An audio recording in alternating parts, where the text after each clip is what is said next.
Good evening, Mr. Zakir Naik. My name is Gulab Chand Vishkarma, and I have a question. Bakrid is very Kareeb, very near this time, and the Muslim faith believe that on the occasion of Bakrid, they sacrifice the goats, buffaloes, and cows, and all that.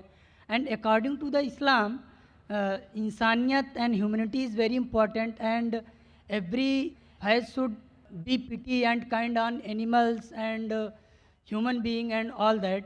Then if they believe in this, then why they give the sacrifice of goats, cows and buffaloes on the occasion of Bakrid?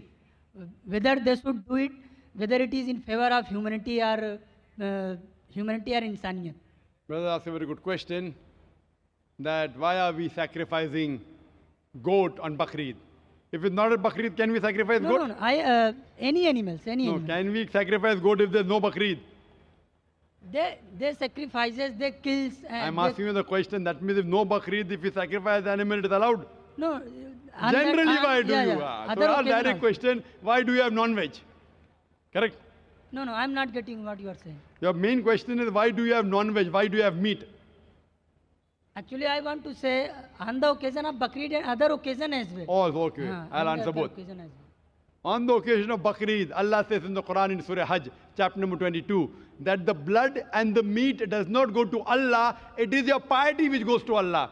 So unlike other religions, in other religions when they sacrifice the goat and keep it in the altar in the name of deity. And who eats? God Almighty eats. In Islam, when we sacrifice, what do we do? 1/3 compulsory minimum we have to give to the poor people.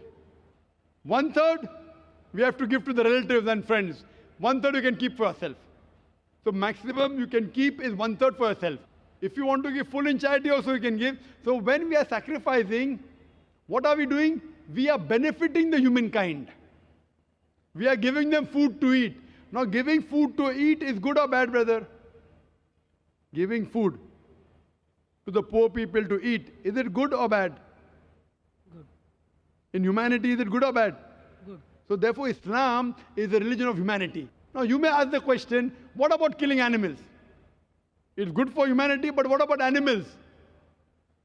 In short, a Muslim can be a very good Muslim even by being a pure vegetarian. It's not compulsory in Islam that you should have non-veg, but since Almighty God has given us permission to have non-veg, why should we not have non-veg? Allah says in the Quran, in Surah Ma'idah, chapter number 5, verse number 1, eat of the four-footed animal which has been made lawful for you.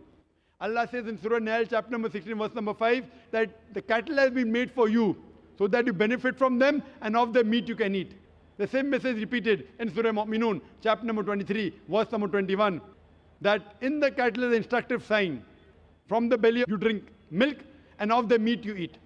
So since Almighty God has given us permission, why should we not have it? Now coming to the logical aspect, today science tells us that in non-veg food, in flesh food, it is rich in vitamins, and it is only food which has got complete protein. Our human body, there are total 23 amino acids required by the human body, out of which 8 are not synthesized in the body. It has to be given from the external diet. There is no vegetarian food which gives you all the 8 amino acids. It is the flesh food, the non-veg food, which gives you all the 8 amino acids. Furthermore, if you analyze the set of teeth of the herbivorous animal, cow, goat, sheep, they have got flat set of teeth. They only have vegetables. They can't have flesh. If we analyze the set of teeth of the carnivorous animal, tiger, leopard, lion, they have got pointed set of teeth. They have got a carnivorous set of teeth. They have canine set of teeth. They only have flesh food. They can't have vegetables. If we go in front of the mirror and we see a set of teeth, we have got pointed teeth as well as flat teeth. We have got an omnivorous set of teeth. If Almighty God wanted us to have only vegetables, why did He give us the pointed teeth? For what? To have the flesh food. Furthermore, the digestive system of the herbivorous animal, cow, goat, sheep, can only digest vegetables. They can't digest flesh food. The digestive system of the carnivorous animal, tiger, leopard, lion, can only digest flesh food. They can't digest vegetables. But the digestive system of the human being has got small intestine and long intestine. We can digest vegetable as well as fresh food. If Almighty God wanted us to have only vegetables, why did He give our digestive system we can digest both? Furthermore, there is a misconception that Hindus should not have non-veg. It's misconception. If you read the Hindu scriptures, it's mentioned in Manusmriti, chapter number 5, verse number 30, that Almighty God created some animals to eat and some to be eaten. If you eat the animals that have been created to be eaten, you're not doing a sin. It's mentioned in Manusmriti, chapter number 5, verse number 31, that Almighty God has created some animal for sacrifice. So if you kill the sacrificial animal, you're not doing a sin. It is mentioned in Manusmriti, chapter number 5, verse number 40, that killing in sacrifice is not a sin. There are various references in the Hindu scriptures and the Vedas that the sages and sons, they had non-veg, they even had beef. If you read Mahabharata Anushasan Parv, chapter number 88, you know the story of the Pandavas. You know Pandavas? 5 brothers. The eldest brother Yudhishthir, he asks Bhishma that what should we give in yagna, in puja, so that our ancestors will be satisfied. So Bhishma replies that if you give herbs and shrubs and vegetables, our ancestors will be satisfied for 1 month. If you give fish, for 2 months. If you give meat, for 3 months. If you give hare, rabbit, for 4 months. If you give goat, for 5 months. If you give bacon, for 6 months. If you give birds, for 7 months. If you give deer, 8 months. And the menu continues. If you give buffalo, for 11 months. If you give cow, our ancestors will be satisfied for 1 full year. And if you want your ancestors to be satisfied inexhaustibly, give red meat of goat or a rhinoceros. Who says that? Bhishma to Yudhishthir. The full menu is there. Vegetables, fish, rabbit, goat, everything is there. Buffalo, cow. So even in Hindu scriptures, eating non-veg is permitted. It is many of the Hindus, because they were being influenced by other philosophies of ahimsa, they started practicing it.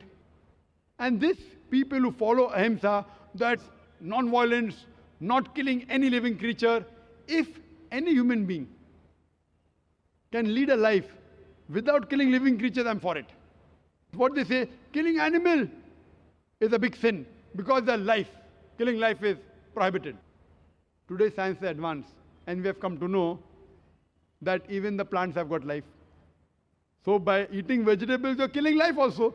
But the logic has changed. No, we understand that the plants have got life, but the plants can't feel pain. Therefore, killing a plant is a lesser sin as compared to killing an animal. For sake of argument, I agree. Today, science tells us that the human ear can hear frequencies between 20 cycles per second to 20,000 cycles per second. Anything below and above, we can't hear.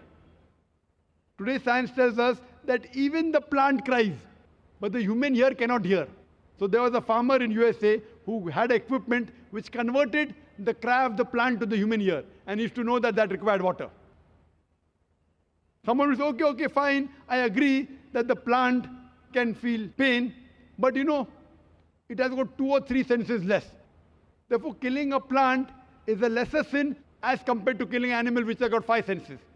For sake of argument, I agree that plants have got 2 senses less as compared to the animal. I am asking you a question. That suppose your brother, God forbid, if he is born deaf and dumb, and when he grows up, someone comes and kills him. So will you go and tell the judge, me Lord, give the murderer less punishment because my brother, he was deaf and dumb?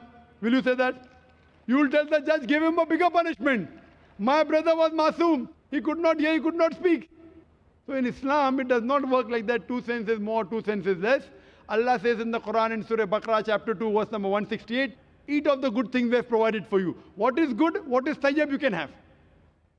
And furthermore, I personally have got no problem. If the non-Muslim don't want to have non-veg, I have got no problem. Personally. Only when they tell me it's a sin or you tell me it's against humanity, I give the reply. Personally, if the non-Muslims continue having vegetarian, good for me. If all the non-Muslims start having non-veg, then the price of mutton and beef will go high. Personally, I've got no problem.